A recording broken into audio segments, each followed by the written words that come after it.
tema do Estúdio News de hoje é sobre mediação e resolução de conflitos. E para falar sobre esse assunto, eu converso agora com Henrique de Almeida Ávila, presidente da Comissão Permanente de Solução Adequada de Conflitos e coordenador do Comitê Gestor de Conciliação do Conselho Nacional de Justiça. Seja muito bem-vindo, doutor Henrique. Obrigado pela participação aqui conosco. Eu que agradeço, Gustavo. Muito obrigado pelo convite. Henrique, para começar, eu queria, obviamente, tratar sobre mediação, porque muita gente ouve como funciona, mas não sabe bem ao certo como é que serve a mediação para prevenir, até para resolver os problemas, os conflitos através do diálogo. Então, eu queria que você explicasse, por favor, para a gente como é que a mediação funciona e para que ela serve. Olha, Gustavo, em todo conflito que surge, né, na sociedade, quer dizer, entre vizinhos, entre consumidores e prestadores de serviços e por aí vai, é possível que as partes recorram ao Poder Judiciário, mas é possível também que as partes solucionem todos esses conflitos por um acordo, né? Isso, em geral, é muito bom, porque poupa o trabalho de todos, as pessoas, tempo, recursos, as pessoas se unem ainda mais e, em geral, o conflito sai melhor solucionado, né? Doutor, eu queria saber do senhor agora o quanto o mediador consegue ser imparcial, porque creio que muitas pessoas buscam a justiça porque querem justamente alguém que traga um acordo positivo para ela, não só para ambas as partes. O mediador pode trazer esse acordo positivo para ambos? É verdade, Gustavo. Essa é uma pergunta que sempre surge. O que é importante saber é que o mediador ele não é o juiz, ele não vai decidir para um lado ou para outro. O trabalho do mediador é colocar as partes para dialogar, mas não só dialogar, porque isso uma poderia fazer ligando uma para outra, mas dialogar de uma maneira qualificada, fazendo com que as partes compreendam as razões do litígio, onde, afinal de contas, cada uma delas quer chegar. E a experiência, e não é brasileira, a experiência internacional mostra que, a partir deste conhecimento da causa e deste diálogo, como eu disse, qualificado, as partes tendem a chegar a um acordo, porque chegam a conclusões de que muito mais vale um acordo naquele momento do que prosseguir brigando com todos os ônus, com todos os problemas que a briga traz, né? Claro. E, doutor, as fases da mediação são a pré-mediação, a compreensão do caso e a resolução. Qual que é a melhor estratégia para que todas essas partes sejam cumpridas perfeitamente? Olha, é muito importante haver a compreensão de que a mediação, ou seja, essa conversa bem feita entre as partes, ela pode ser feita em qualquer momento do litígio. Pode ser que as partes já estejam brigando por anos no Poder Judiciário, com muitos recursos feitos, com muitos recursos financeiros gastos, e também a experiência mostra que, nesse momento, as partes podem dialogar. Agora, é muito comum também que, antes de ajuizar a ação, que nós chamamos, Gustavo, de mediação pré-processual, antes de ajuizar qualquer ação, as partes já sejam colocadas para conversar. E isso é muito interessante, porque muitas vezes sequer é necessário aquele desgaste de ir ao judiciário, de intimação, de oficial de justiça, que às vezes, além de caro, é desgastante também e demorado para a realidade de todas as partes, né? Claro. Doutor, o senhor mencionou justamente a justiça e a mediação surge para justamente desafogar o judiciário. Você acha que ela tem cumprido essa parte? É importante para justamente evitar, porque a gente tem inúmeros casos na justiça simples, que não deveriam estar lá, que podiam ser justamente se beneficiar pela mediação? Com certeza, Gustavo.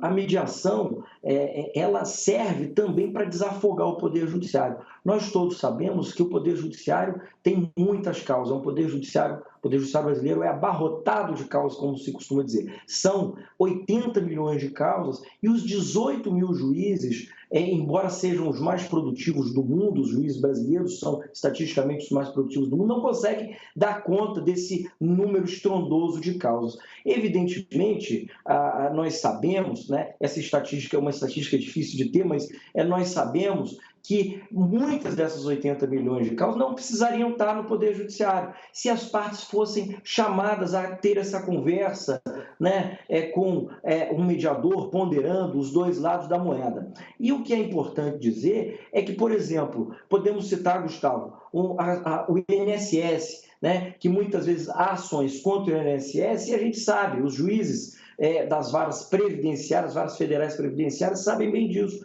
que o INSS às vezes tem condição de fazer um acordo, mas as partes não foram colocadas previamente para conversar. Então, nós aqui no Conselho Nacional de Justiça estamos trabalhando atualmente nesse produto de colocar as partes para dialogarem antes do ajuizamento da ação ou depois, né? Não importa, porque o importante é que as partes dialoguem. Mas, como você disse, muitas vezes, se houver um diálogo, caso como consumidor, por exemplo, o problema vai ser solucionado com o menor impacto, com os menores problemas possíveis, né?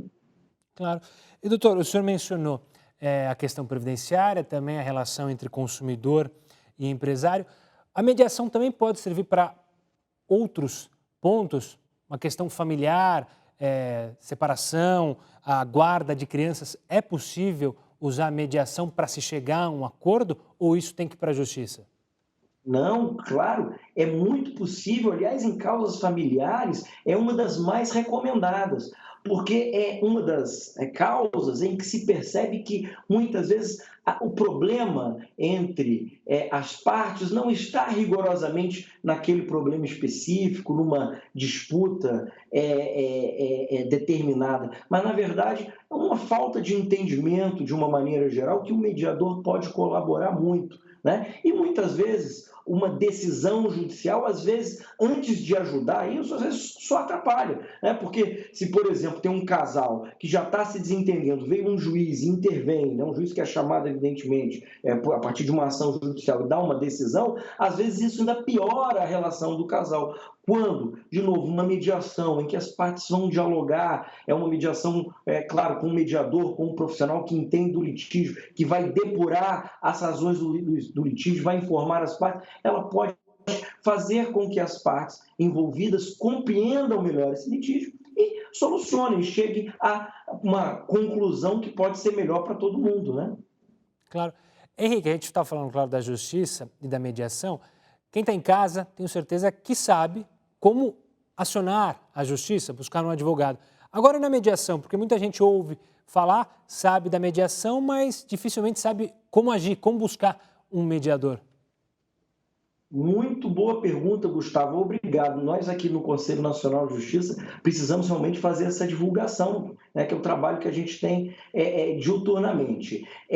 A pessoa que está em casa, que está assistindo o programa, pode, na sua cidade, buscar o Tribunal de Justiça, especificamente, ou o Sejusques, né, o Centro Judiciário de Solução de Conflitos, o Sejusques, na internet, com certeza o tribunal divulga isso, e em todo o Brasil, e ele encontrará o Sejusque mais perto, que serve exatamente para fazer essa mediação pré-processual também, ou um juizado especial, que também é especializado em audiências desse tipo e que vai colocar as partes para conversar. Também nós estamos inaugurando agora programas de mediação online, o que também ajuda bastante. E os tribunais também também fazem essa divulgação nos seus sites. É isso que as partes podem ir procurar. E quero dizer que muitas empresas também estão aderindo a esses programas, ou seja, se a parte, o consumidor, por exemplo, tem alguma dificuldade com a empresa prestadora de serviço,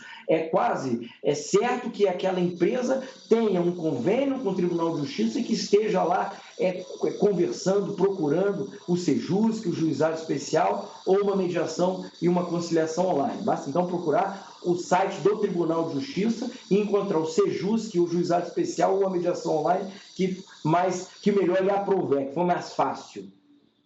E doutor Henrique, você falou das questões das empresas que estão se filiando. No âmbito empresarial, a mediação já tem atuado de maneira positiva? Muito positiva. Sobretudo depois dessa pandemia, nós aqui do CNJ passamos a orientar e estimular os tribunais a fazerem isso que eu falei, os sejusques empresariais, porque todos nós sabemos que nessa pandemia as empresas passaram por muitas dificuldades para pagar, empregados, para pagar suas dívidas, muitas vezes contratos, de locação, das suas unidades, arrendamentos, isso tudo envolveu muita dificuldade nas empresas. Então, os tribunais estão investindo em sejusques empresariais, em que as empresas, ao invés de, desde logo, impetrarem recuperação judicial ou mesmo uma falência, que é sempre dramática para a empresa, como todos nós sabemos, vai tentar aí uma recuperação a partir da conversa, a partir do diálogo, a partir de chamar os seus credores para um diálogo e tentar chegar a um denominador comum, que muitas vezes pode ser ótimo para todas as partes envolvidas. Porque, às vezes, uma empresa quebrar, uma empresa que tem dificuldade de quebrar, é péssimo para todos os credores, inclusive. Os credores querem, as pessoas que têm dívidas, para quem as empresas devem, elas querem que as empresas sobrevivam, que as empresas consigam se recuperar exatamente para que possam pagar suas dívidas. Então, esse diálogo é muito positivo e tem acontecido de uma maneira muito produtiva. Doutor Henrique, a mediação é relativamente nova aqui para nós brasileiros. Imagino que haja ainda muito espaço para crescer no Brasil. A gente está muito distante de outros países que já usam a mediação. Há muito espaço mesmo para crescer? Olha, há muito espaço para crescer, mas nós temos caminhado a passos largos.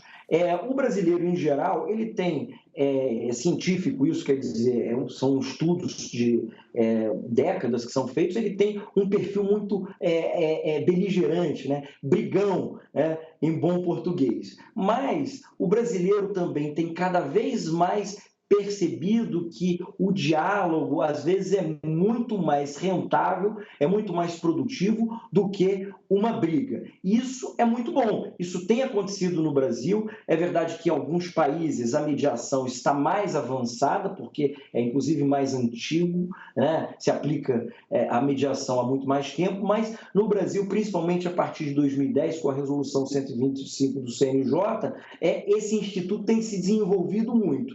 E o judiciário tem cada vez mais estimulado esse meio que nós chamamos de alternativo de solução de controvérsia, ou adequado, como preferir. Mas isso tem se desenvolvido muito, como eu disse, os sejusques, os tribunais, os juizados especiais têm aumentado muito em número, o que favorece essa política e, de novo, a sociedade tem percebido cada vez mais que muito mais vale um bom acordo do que uma boa briga, É verdade. Doutor Henrique, quero agradecer demais a sua participação aqui conosco, explicando mais sobre a mediação. Um forte abraço e até uma próxima. Eu que agradeço, fico à disposição sempre que precisarem. Muito obrigado pelo convite. Agora eu converso com a doutora Juliana Goulart, consultora da Comissão Especial de Mediação e Conciliação do Conselho Federal da OAB. Seja muito bem-vinda aqui no Estúdio News, doutora Juliana. Muito obrigada, Gustavo.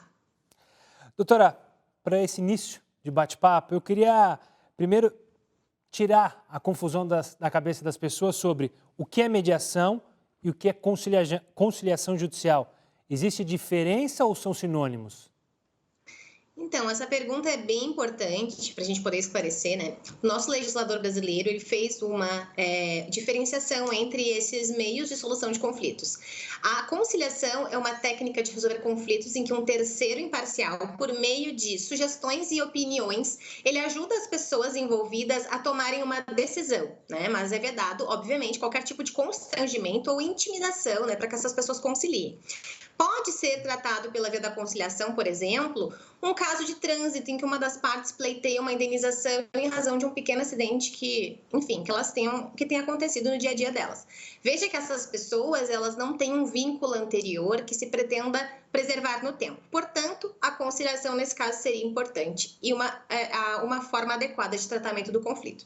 Bom, agora falando de mediação, né, nós temos duas perspectivas importantes. Primeiro é o conceito, né, que mediação é um procedimento também não adversarial em que um terceiro, o mediador, auxilia as partes em seus processos de comunicação para que essas próprias pessoas, as próprias partes, cheguem até uma decisão. Então, ele vai utilizar habilidades, técnicas e ferramentas para fazer com que as partes criem opções de saídas proveitosas para os seus conflitos. Mas é importante lembrar que a mediação ela não é só uma técnica de resolver conflitos. Ela, na verdade, é uma forma de cultura também, né? Em que a gente incentiva a aceitação das diferenças e resgata o protagonismo das pessoas, das partes, para que elas tomem as próprias decisões sem ter que chamar, né, um terceiro, o juiz, para resolver os seus problemas. E a gente pode usar a mediação em qualquer situação de conflito da nossa vida. Podemos utilizar nos conflitos familiares, empresariais, nos conflitos também de escolares, também é possível, na mediação na administração pública,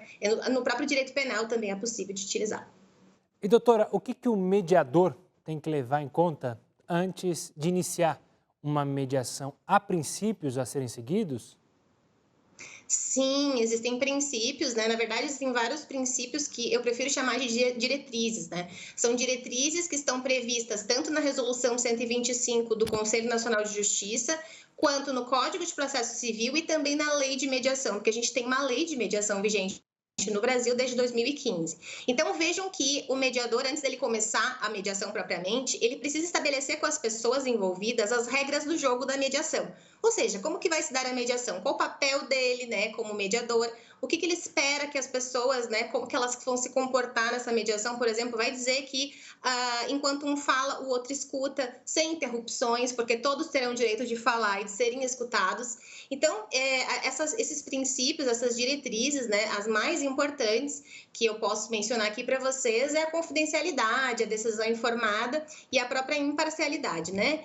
O primeiro que eu destaco para vocês é a confidencialidade, né? O mediador ele precisa guardar sigilo a respeito das informações que são obtidas ali naquela sessão de mediação. Então, ele não pode, né, revelar as informações que foram ali faladas, comentadas, a não ser que as partes autorizem expressamente ou que seja uma determinação de lei ou necessário para o próprio cumprimento ali do contrato. E todas as pessoas que participaram têm que manter esse sigilo, né? Se o mediador, por exemplo, violar esse sigilo, ele pode sofrer uma penalidade, ser excluído do cadastro, né, dos mediadores. Outro princípio que eu destaco é da decisão informada, e aqui acho muito importante falar, né, que o mediador ele vai explicar como é que vai se dar a mediação, qual o seu papel que ele espera das pessoas, mas o papel do advogado, né, é de prestar orientação jurídica às partes, sendo vedada ao mediador dar qualquer tipo de consultoria jurídica ou orientação jurídica sobre o caso, que é uma atividade privativa da advocacia, né? Então, as partes procuram seus advogados, os advogados vão informar essas pessoas como funciona o processo de mediação, como deve ser a interação com o mediador, quando deve ser interessante fazer uma interrupção da sessão para que eles se conversem entre eles. Ele também vai explicar as vantagens, as desvantagens do processo de mediação e o importante é falar que o advogado ele traz segurança, né, ao trabalho do mediador e ele é um aliado do mediador também. Doutora, você falou cadastro dos mediadores. É uma profissão já regulamentada? Como faz ou quem pode ser um mediador? Interessante que você tenha tocado nesse ponto. A gente tem, né, o mediador, ele para ser competente, ele precisa de certos atributos, né? Vamos separar, então, entre o mediador extrajudicial e o mediador judicial. O mediador extrajudicial, os requisitos estão previstos no artigo 9º, né, da Lei de Mediação, que diz que qualquer pessoa pode ser mediador, bastando ele ter a confiança das partes, né, e que ele seja capacitado para a mediação.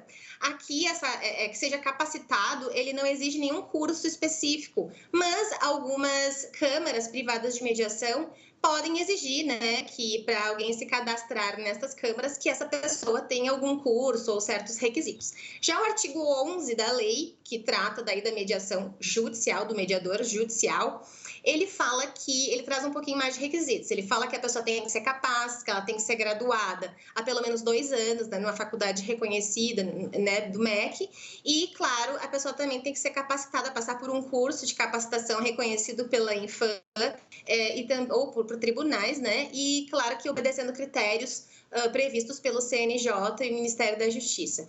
Então, o mediador, se eu puder, assim, te dizer o que precisa, né, para ser mediador realmente, né, depois desses requisitos que a própria lei traz, eu te diria que dentre todas as habilidades, enfim, e soft skills que os mediadores precisam ter, né, se eu puder resumir, eu diria a expressão de um professor chamado Luiz Alberto Vará, que fala que precisa entender de gente, né, precisa entender de pessoas, porque na mediação não se preocupa com as normas como num processo judicial, né, aqui o foco são as pessoas, né, porque a mediação ela é um processo interativo.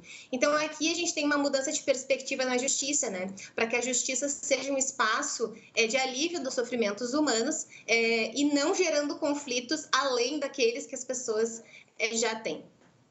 Doutora Juliana Goulart, obrigado pela participação e pela explicação simples sobre esses passos da mediação, o mediador e como atingir os nossos objetivos sem necessariamente precisar de um terceiro. Obrigado, doutora. Muito obrigada, eu agradeço e até logo. Agora eu converso com Daiana Bonari, especialista em transformação de conflitos e estudos da paz, fundadora da Peace Flows. Seja muito bem-vinda, Daiana. Obrigado pela participação aqui conosco. Muito obrigada, Gustavo. Estou muito feliz de estar aqui conversando com vocês. Daiana, eu queria começar falando sobre o ambiente empresarial, que, claro, pode ser por muitas vezes hostil. Por isso, as questões relacionadas a metas, prazos, relações interpessoais acabam criando conflitos. Como que as empresas podem lidar para evitar esses conflitos com os colaboradores, com os profissionais, até com os clientes? Olha, Gustavo, sempre quando a gente fala sobre transformação, gestão de conflitos, é importante a gente levar 3 elementos em consideração. O primeiro é a habilidade, a competência que cada indivíduo tem de fazer a gestão das suas emoções e comunicar com clareza aquilo que é importante, aquilo que lhe incomoda. O segundo aspecto está relacionado com o interpessoal, né? Como é que eu me relaciono com as outras pessoas? Como é que eu recebo crítica? Como que eu lido com esses conflitos que acontecem no meu dia a dia? E o terceiro elemento muito importante, por vezes ignorado, é o ambiente sistêmico. Uma empresa, uma família, uma escola, a instituição que for, existe um sistema que é composto por normas culturais. É um recipiente aonde essas relações estão acontecendo.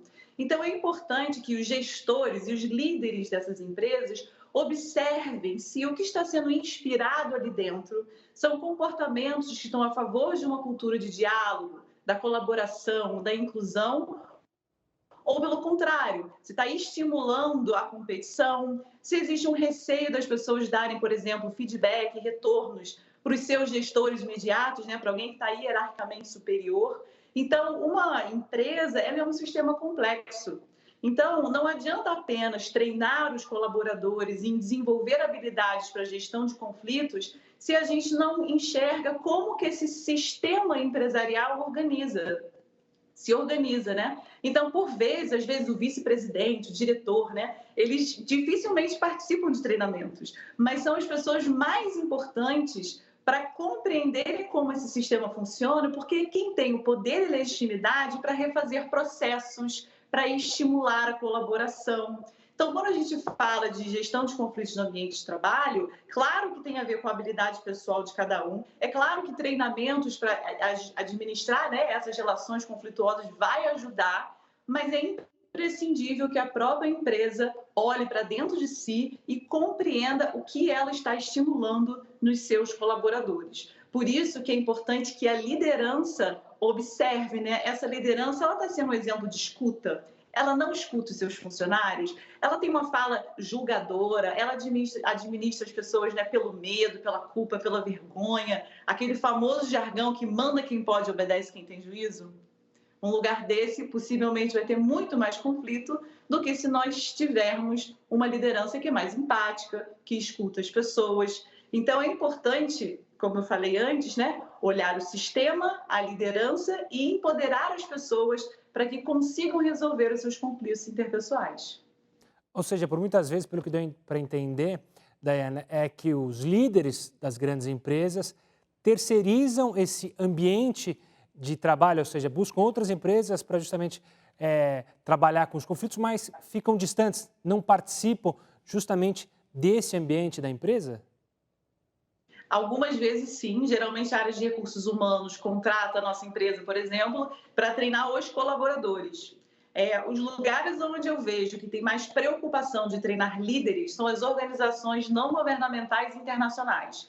Essas têm inclusão do diretor ao vice-presidente, muitas vezes participam.